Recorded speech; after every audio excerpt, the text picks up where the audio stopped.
My name is Couch Coop and I'm a huge sci-fi horror fan, both in video games and in film. We're going to have a look at Cronos, The New Dawn, a game that's coming out in fall of this year, and it's a brand new IP, and it's from a developer called Bloober.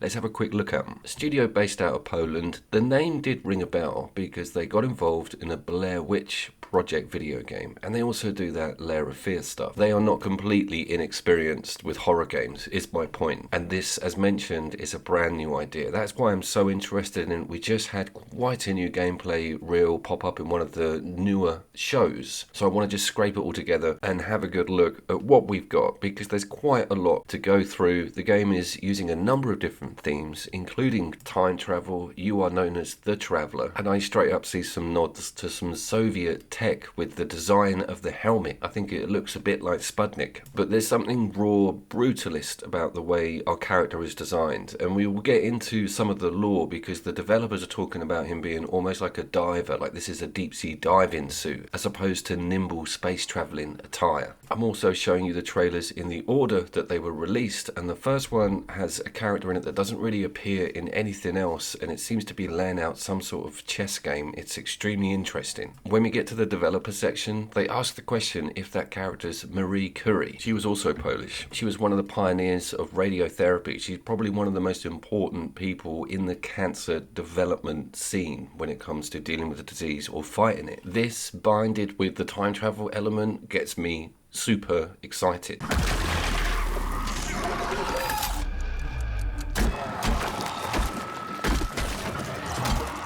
And in the smaller snippets of gameplay here, we do see that it is a third-person shooter, very much in the vein of Dead Space. He also appears to have a metamorphosizing weapon. It changes into something else, and everything's looking very dark, very gritty, very Chernobyl-esque almost.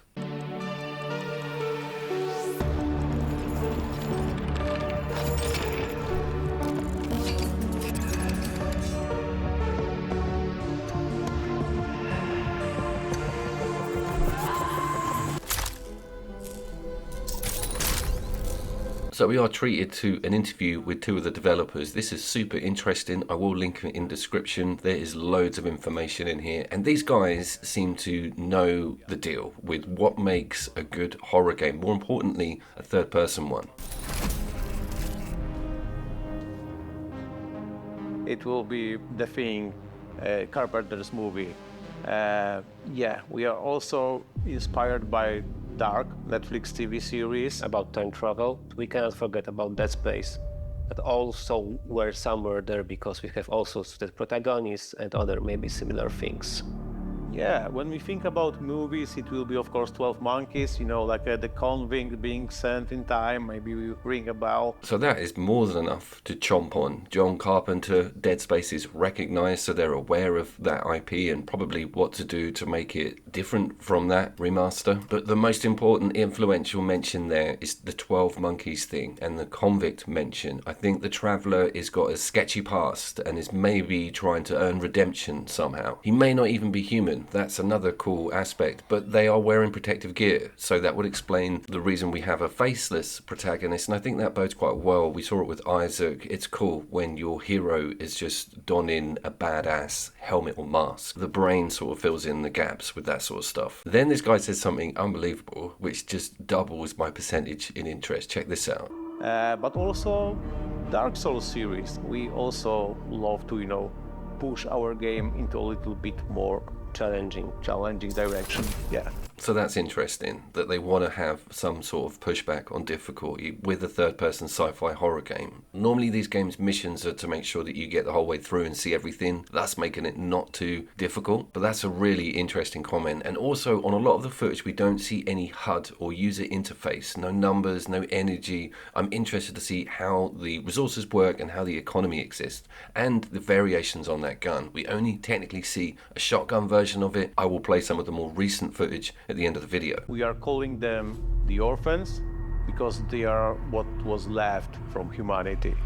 The orphans can, you know, like take different forms, so you encounter different enemies with different, like let's say, skill sets, different abilities. Let's have a chat about what we're fighting. This is the one area where it does very much lean into Dead Space lore, with the enemies being very humanoid and recognizable as once were human. Grotesque deformations and differences in limb size, maybe multiple limbs, and tentacles seems to be a big theme, but the major message through all of the trailers and in big massive white letters constantly posted to you is that you are not allowed to let them merge. I think they've placed a mechanic with the bodies. You see that at the end with the final gameplay reveal that we saw at the recent show. One of them gets to a corpse, merges with it, and becomes very much more formidable via that action. They also get asked about aliens in the game, which they don't really answer with too much clarity. Then we have the melee weapon question.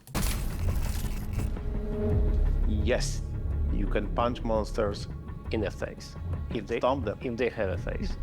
They are then quizzed a bit on the dismemberment system, which is very interesting because Dead Space is used as an example on the answer and the question. And what they're pushing at is a different set of variables with what happens to the limbs after they're removed. I think there'll be tentacle, maybe some sort of contagious blood. You saw a lot of fluid coming out of these things. So this is not going to be your standard pop the leg off to stop them walking, which we've been seeing since the Resident Evil games. Yes, there is, but it doesn't work like in a Dead Space. We've got like our own take on combat.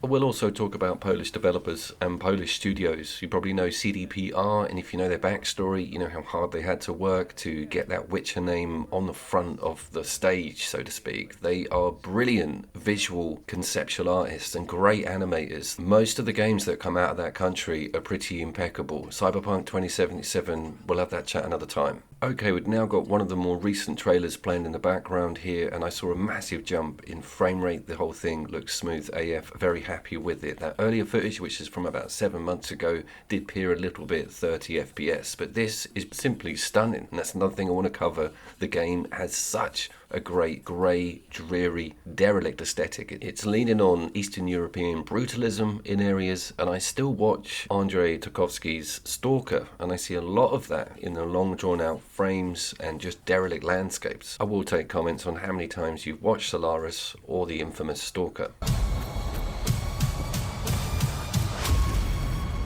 It is highly recommended to proceed with caution.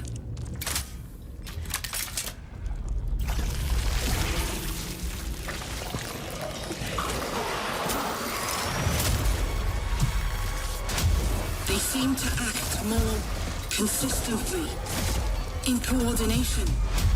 Destroying the nest is now a priority.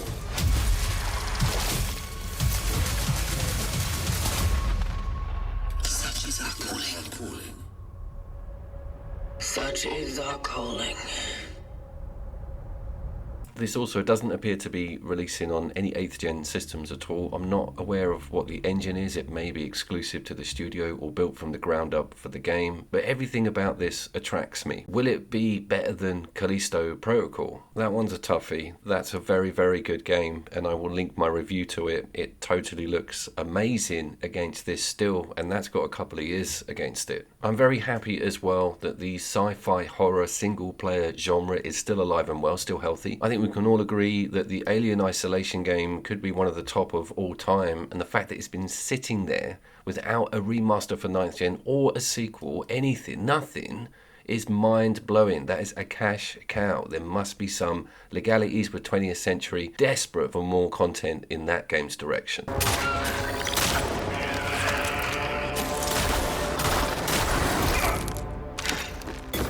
Stay focused. Stay cautious. So my name was, of course, Couch Cube. I think the release date is going to be just prior to Christmas, probably October, November, something like that. They say fall, but that is not going to be too near Christmas, so fingers crossed we get it sooner rather than later. Please let me know what your favourite sci-fi horror film or video game is in the comments, and I will, of course, see you down there.